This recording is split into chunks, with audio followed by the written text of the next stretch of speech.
Hey guys, it's Shane from English Understood here. A lot of the time I hear my students say, I eat already. I eat already. And I understand why, because in many languages, if you say, I eat already, it's correct grammar. But when you translate that from your language into English, it's not correct grammar. So let's start off with the question. What's the question for this answer? It's, have you eaten already? So then what's the correct answer? The correct answer is, I have eaten already. I have eaten already. Because the question uses have and eaten. So with the answer, we also must use have and eaten. I have eaten already. And when a native speaker says this really quickly, it sounds like this. I've eaten already. I've eaten already. We don't say I have, we say I've, and we don't say I've eaten. The I've and the eaten come together. I've eaten already. I've eaten already. Now you try. I've eaten already.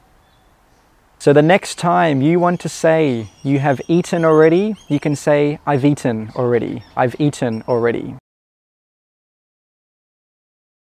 Hey guys, it's Shane from English Understood here. This video is related to one of the last videos I put out regarding students often saying, I eat already. Sometimes I hear students say, eat already. And I understand why, because in their language, if they say eat already, it's correct. But in English, if you say eat already, what do you think that means? Eat already means you want me to eat. It's a command, it's an order. Normally, if you start a sentence with a verb, it's a command, it's an order. So for example, if you say to me, study English already, that means you want me to study English. What about this one? If I say to you, what are you doing tonight? And you answer, go out, go out. What does that mean? That means you want me to go out. It's a command, it's an order. So if you want to talk about yourself, you need to say I. I've eaten already. I've studied English already.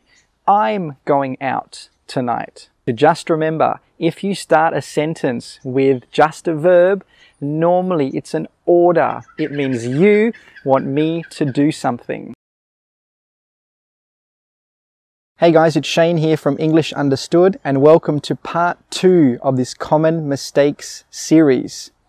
A lot of the time I hear my students saying things like, I can going, I can eating, I can walking. No. You have to stop saying this. A really easy way to speak English like a native speaker is to listen to native speakers very often and listen for patterns. A pattern is a particular way of saying something. So for example, if you listen to native speakers, you will never hear a native speaker say, I can going, I can eating, I can walking. And actually, if you listen to native speakers enough, sometimes you will know a sentence is wrong without knowing why, without knowing the grammar. Why do you know it's wrong? Because you have listened to native speakers and you've never heard them say that sentence.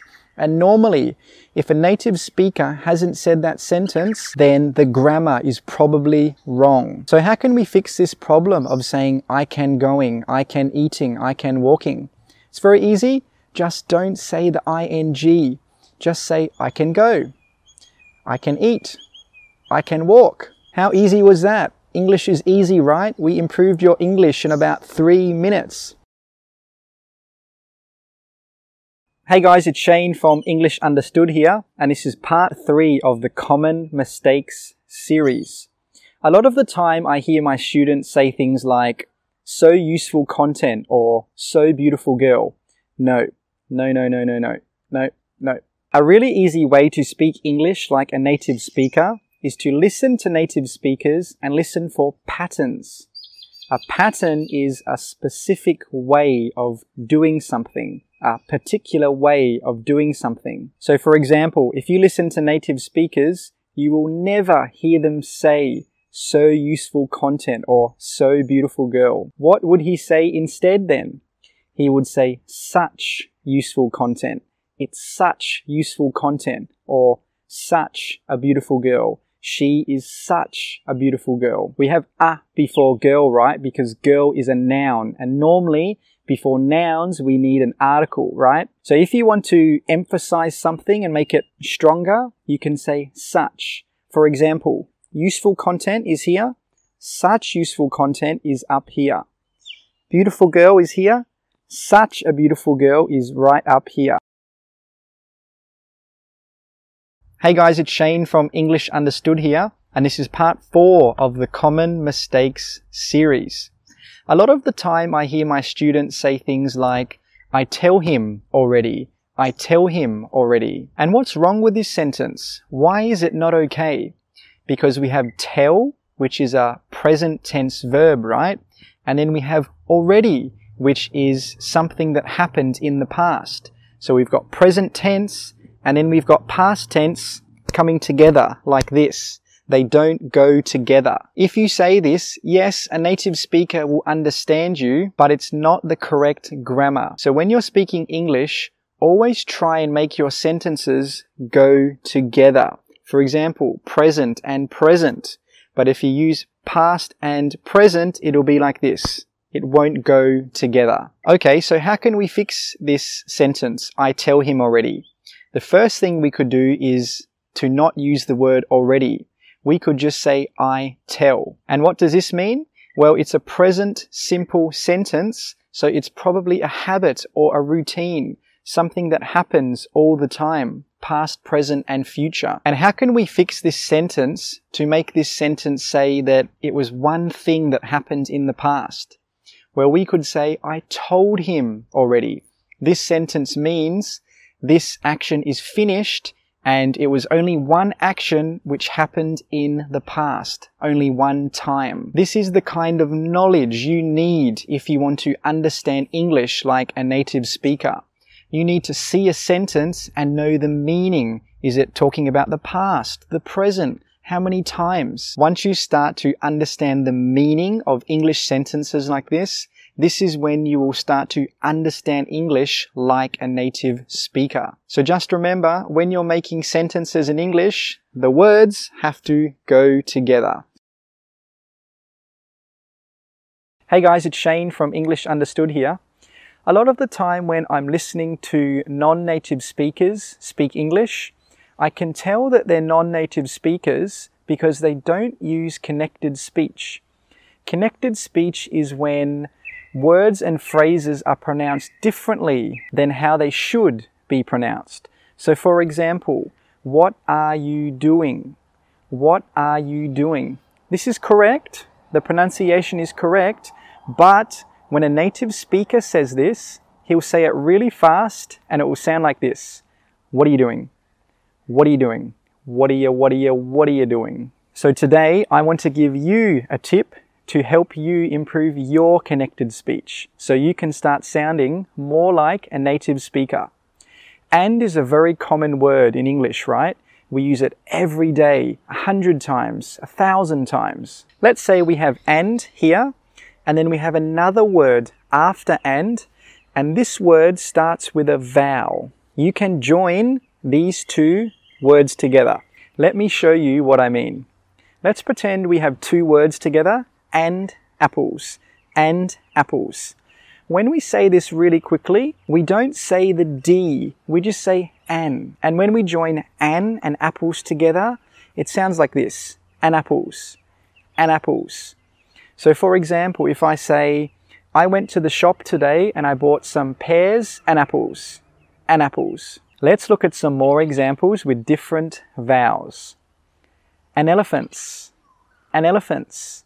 So you could say, "I went to the zoo and I saw some lions and elephants." "An ice," "an ice." You could say, "I went to the shops and I bought some drinks and ice," "an ice." "An oranges," "an oranges." You could say, "I went to the shop and I bought some limes and oranges," "limes and oranges." and umbrellas, and umbrellas. When I went out today, I took my water and umbrellas, and umbrellas. So you can see here, we don't say and then the word, we just say an. We don't say that D sound. So now you try. And apples, and elephants, and ice, and oranges, and umbrellas. And that is the end of the lesson today. So make sure the next time you say and there's a word after and which starts with a vowel, don't say the D. You will sound more like a native speaker. Hey guys, it's Shane from English Understood here, and this is part 2 of the pronunciation tip series. If you want to speak English really well, you need to practice your connected speech. A very common phrase in English is have to, right? Have to. But when a native speaker says this really quickly, it normally sounds like this. Hafta. Hafta. With an Australian accent, we say hafda. So like H-A-F-F, da, D-A, hafta. So for example, if somebody said to me, what are you doing today? I could say, I have to take this Instagram video. I have to take this Instagram video. Now you try. I have to take this Instagram video. Or maybe I would say, I have to go to the park to exercise. I have to go to the park to exercise. Now you try. I have to go to the park to exercise. So try this with your friends who are native speakers, and they will think that you are a native speaker. Hey guys, it's Shane from English Understood here, and this is part 3 of the pronunciation tip series. Is he going? Is it there? Huh? What's is he? What's is it? Is he is how we say is he very, very quickly. Is he? And when you say this, it is a voiced sound. So your throat must be vibrating. Is he? Is he? And is it is what is it sounds like when it's said very, very quickly. Is it? Is it? And when we say this, your throat must vibrate again. It's a voiced sound. So now you try. Is he? Is it? When we say is and we have a word after is, which starts with a vowel, normally we can join those two words together. For example, is Adam going? Is Adam going? This means, is Adam going? Is America a big country? Is America a big country? Is America a big country? Is Ocean's 11 a good movie? Is Ocean's 11 a good movie? Is Ocean's 11 a good movie? Just remember, when you say this, the sound must be voiced. Your throat must vibrate. Is he? Is he? But if you don't make your throat vibrate, it will sound like this. Is he? Is he? And is he isn't a word and doesn't really make sense. Hey guys, it's Shane from English Understood here. It's a great place to live because it's got good weather. Cause it's got good weather. Huh? Cause it's? What's cause it's? C-O-Z-I-T-S? When native speakers say because it's, really, really quickly, we don't say because, we just say cause. Cause is the short way to say because. And then we join cause with it's. Cause it's. Cause it's. Now you try. Cause it's. Normally, when we have a word which starts with a vowel after because, we can say cause and then join cause and the next word together. For example, you should eat apples because apples are delicious. You should eat apples because apples are delicious. This means you should eat apples because apples are delicious. Another example could be stand there because under the tree is dry. Stand there because under the tree is dry. This means stand there because under the tree is dry. Hey guys, it's Shane from English Understood here. One of the best ways to learn English is to learn answers to common phrases that you will hear all the time. So let's pretend today you go into a coffee shop and the person at the counter says to you, "What can I get ya? What can I get ya?" This means, what can I get for you? What would you like to drink? What would you say to him? Let's pretend you want a green tea. What could you say? 3 common ways you could ask for a green tea are, "Could I have a green tea, please?" "Could I have a green tea, please?" "I'd like a green tea, please." "I'd like a green tea, please." Or, "I'll have a green tea, please." "I'll have a green tea, please." These are all very polite phrases to ask for something or to order something at a restaurant or a cafe. So the next time you go to a cafe or a restaurant, try one of these phrases. Hey guys, it's Shane from English Understood here, and this is part 2 of the What Would You Say If series. What would you say if I said to you, "What do you do? What do you do?" This is how a native speaker would say, "What do you do? What do you do?" He would say, "What do you do?" Let's first talk about what this sentence means. What do you do? What tense is it? It's a present simple tense. So we know it could be asking about a habit or a routine. What do you do normally means, how do you spend your time every day? For example, do you work? Do you study? Do you do something else? So some possible answers to this question could be, I'm a teacher. I teach English to adults. Or I'm working in a bank at the moment, but I want to change jobs soon. Or at the moment, I'm working part-time as a teacher and studying part-time at university. So these are just some of the common ways that we could use to answer this question. But just remember, does what do you do mean what are you doing right now? No, it doesn't. It's talking about what do you do every day? What do you spend your time doing every day?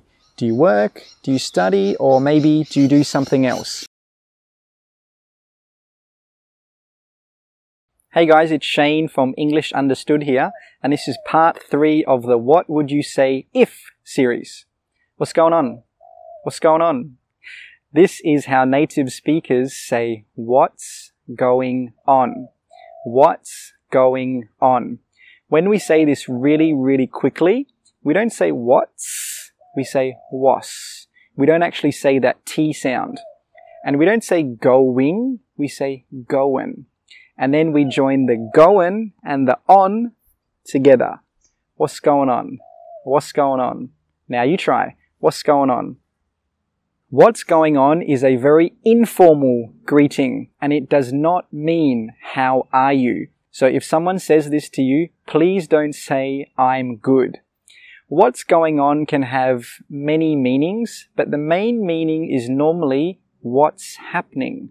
What is happening? So some common answers could be not much, you? Not much, you?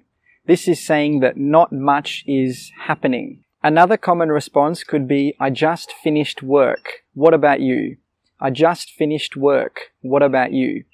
What's happening is that I just finished work. Another common response could be, I'm just studying for my exam next week. I'm just studying for my exam next week.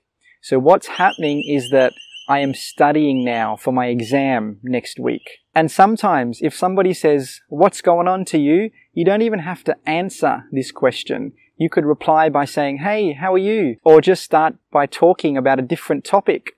So let's pretend someone says to me, hey Shane, what's going on? I could say to them, hey, did you see the movie last night? So the next time someone says, what's going on to you? You will know how to answer this correctly. Hey guys, it's Shane from English Understood here. What have you been up to lately? What have you been up to lately? Huh? What did you say, Shane? I said, what have you been up to lately? This is how native speakers say it really quickly. What have you been up to lately? First, let's talk about what this question means. What have you been up to lately means what activities have you done recently? And recently means not long ago. So maybe 1 week ago, 1 month ago, but probably not longer than 3 months ago. Some common answers could be not much. You? Not much. You? Or I've just been working really hard. What about you? I've just been working really hard. What about you? Nothing exciting. I just got back from a holiday last week. Oh, nothing exciting. I just got back from a holiday last week. So now you know what to say if someone says to you, what have you been up to lately? What have you been up to lately? Hey guys, it's Shane from English Understood here. A lot of my students tell me that they feel embarrassed when they make a mistake in English, or they feel shy when they say something wrong. And I always tell them, it's not a big deal. It's not a big deal. Huh? What does big deal mean? Deal normally means an agreement between two or more people, and we normally use this in business. But the phrase big deal can also mean something important. So when I say to my students, it's not a big deal, that means it's not important if they don't understand sometimes or if they make mistakes. So if you ever want to say to someone something is important, you can say it's a big deal. If you want to say it's not important, you can say it's not a big deal. Hey guys, it's Shane from English Understood here. When we use the present simple tense, we normally use it to talk about facts or to talk about habits or routines. Do you get me? Do you get me? Huh? What does that mean? Do you get me? Guys, do you get me means do you understand me? It's a very casual way to ask someone, do they understand you? And when a native speaker says it really fast, it sounds like this. Do you get me? Do you get me? We don't say do you, we say j. Do you get me? Do you get me? Now you try. Do you get me?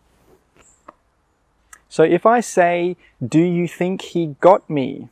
What do you think that means? That means, do you think he understood me in the past? Because I changed get to got. So this is a really, really good phrase to use to ask someone, do they understand you? So try it with your friends, and if they don't understand, you can teach them. Hey guys, it's Shane from English Understood here. I got a question the other day from a student who said, what's the difference between know, K-N-O-W, and now, N-O-W? So let's look at the pronunciation first. K-N-O-W is pronounced no. No. The K is silent and the W is silent. N-O-W is pronounced now. Now. N-ow. So what do these words mean? Well, know, K-N-O-W, means to have knowledge of something. For example, I know how to speak English. I have knowledge in my head about how to speak English. Now, N-O-W, is talking about the present time. So for example, it's 4:45 p.m. So I can say right now, in the present, it's 4:45 p.m. Okay, let's test what you hear. I will say a word and you can tell me what you heard. Now. N-O-W. No. K-N-O-W. No.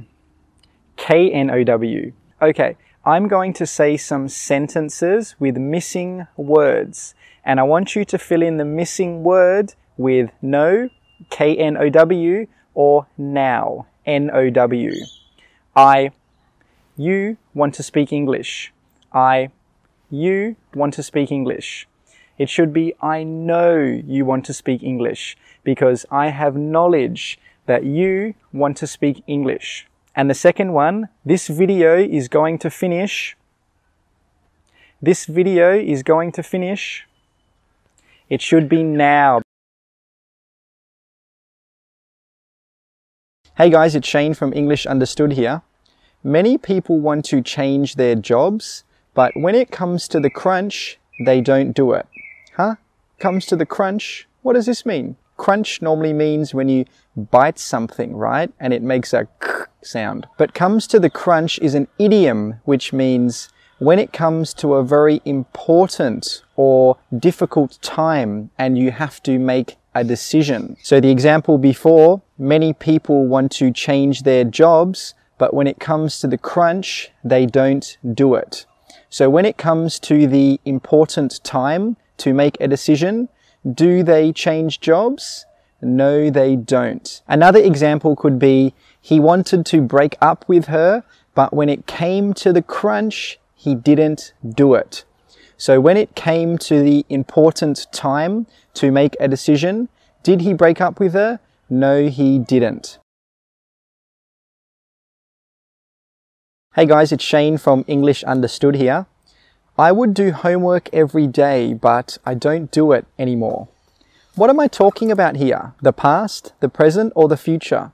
I am talking about the past. Huh? But Shane, would is used to talk about the future, right? Yes, we do use would to talk about the future, but we can also use it to talk about the past. This sentence, I would do my homework every day, is talking about the past. Was it a habit? Was it a routine? Something that I did very often? Yes, it was. Do I do homework anymore?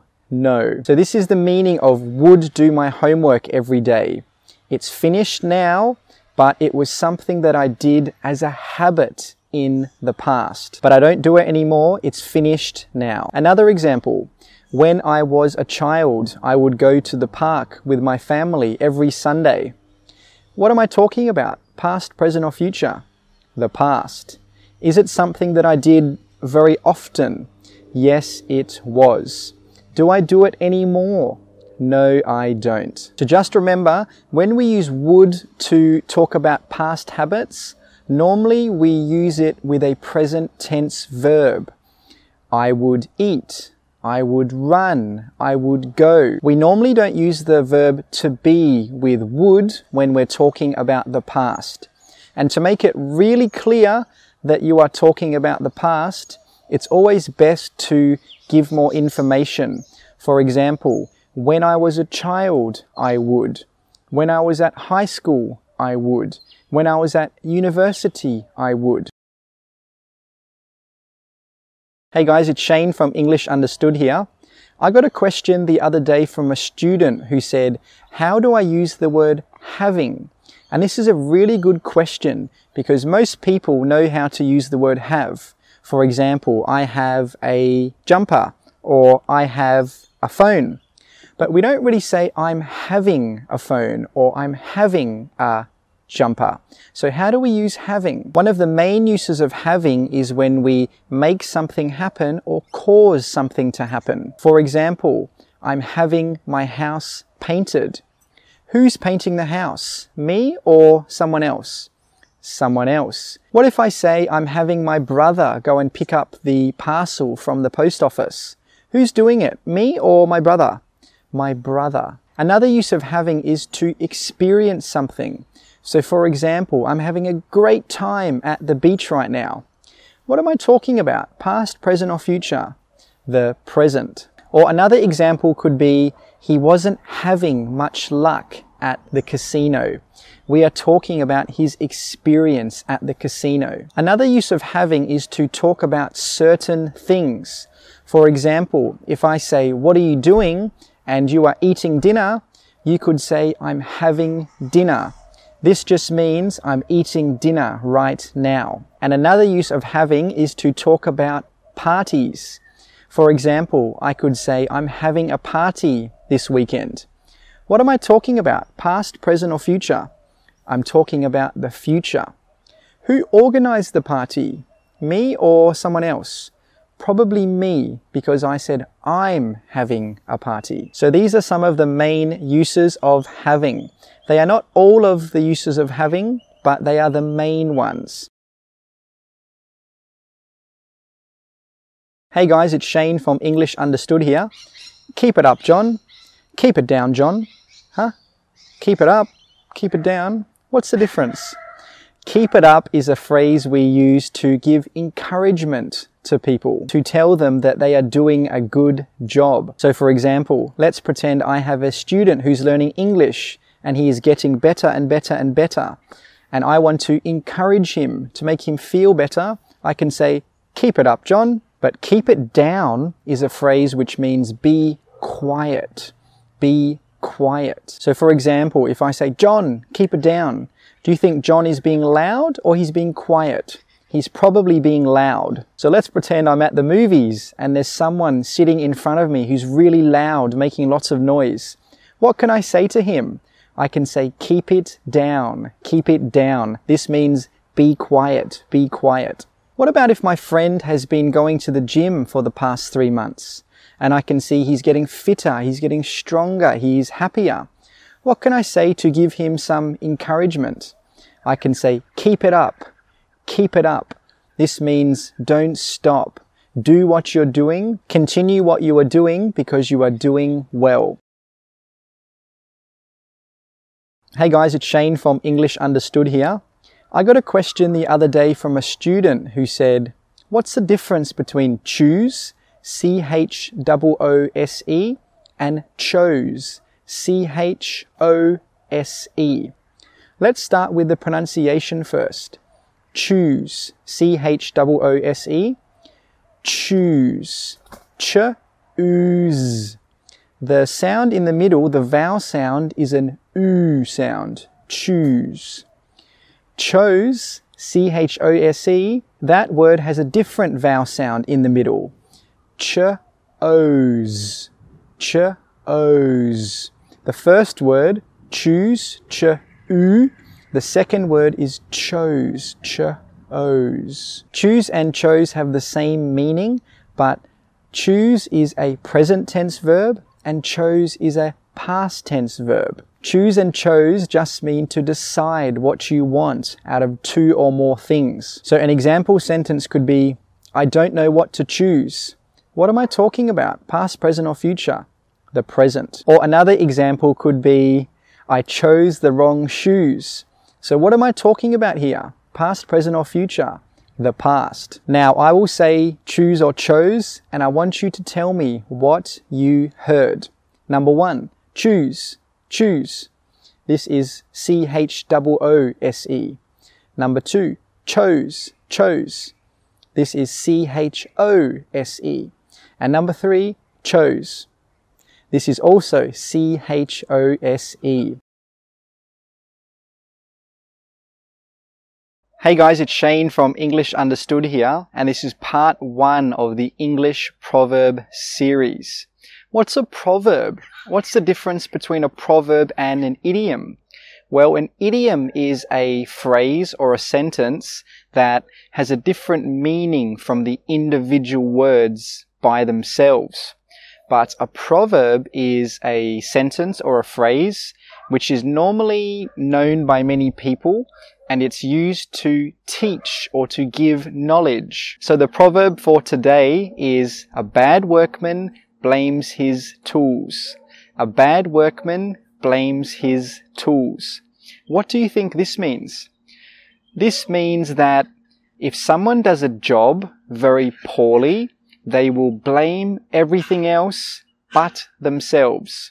So for example, they will blame the weather, they will blame the person that helped them, they will blame the equipment that they were using, but they won't take responsibility for their actions. They won't blame themselves, they will blame other things. So the lesson that this proverb tries to teach is that if you do something badly, don't blame anything else. Take responsibility for your actions. For example, if the tools weren't very good, you should have got some different tools. Or if the weather was bad, you should have done the job on a different day. So what do you think about this proverb? Do you think it's right? Do you think it's wrong? Why? Comment down below and let me know. Hey guys, it's Shane from English Understood here, and this is part 2 of the Proverbs series. Remember from the last video, we talked about what a proverb is. A proverb is a sentence or a phrase which many people normally know, and it's used to give knowledge or to teach a lesson. Today's proverb is the early bird catches the worm. The early bird catches the worm. Catch can mean to get, and a worm is a sort of long, thin bug that birds like to eat. What do you think this proverb means? The early bird catches the worm. This proverb means that if you start early, then you will get success. The bird who goes to hunt for food very early will catch the worm. But if you start late and wait around for things to come to you, they probably won't come. You probably won't catch the worm or get success. An example could be, let's say that a shop is having a sale and you really want to buy something from this shop. And you know that the shop opens at 8 a.m. So you get there at 6 a.m. So you are the first person in the line. You could say the early bird catches the worm because you went there really early and you will probably get success, which is to get the things that you want to buy. So what do you think about this proverb? Do you think it's true? Do you think it's useful? Comment down below and let me know. Hey guys, it's Shane from English Understood here. If you listen to native speakers, you will hear that most of the time they use contractions. What is a contraction? Well, a contraction is a word that is shorter than the original word or words. Let me tell you 5 common examples. I have becomes I've. I've. He is becomes he's. He's. It is becomes it's. It's. They are becomes their. Their. And they have becomes they've. They've. Listen to this example. I have been going to the park a lot because it is where I exercise. Now listen to this example. I've been going to the park a lot because it's where I exercise. Which one do you think sounds more like a native speaker? The second one, right? Because we used 2 contractions. We said I've and we said it's. So when you're speaking English, try and use more contractions. This will make you sound more like a native speaker.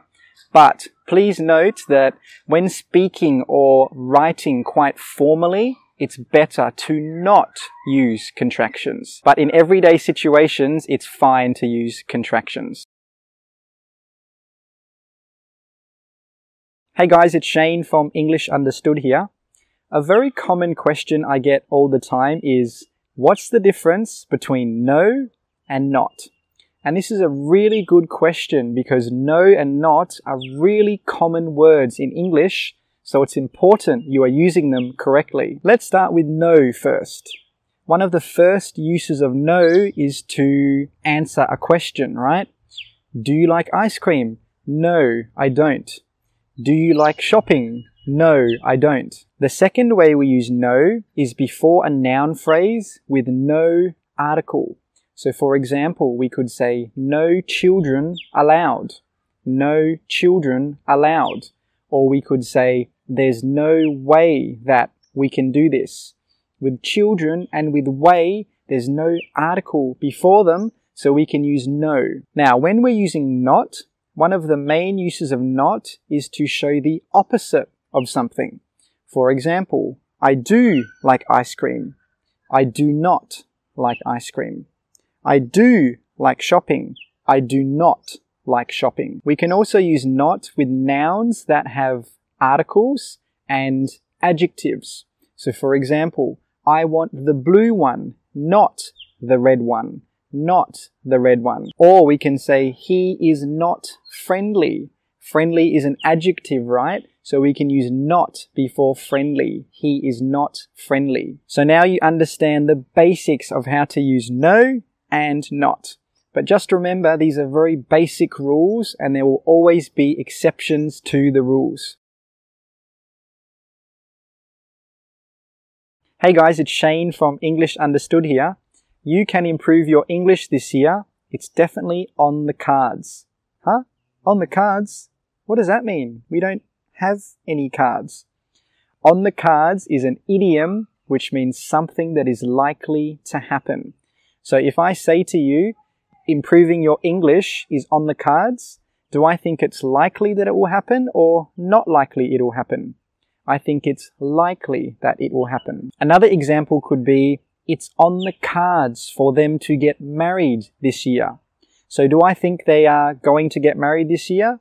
Yes. Do I think it's likely for them to get married? Yes. So try this idiom with your friends, and if they don't know the meaning, you can teach them.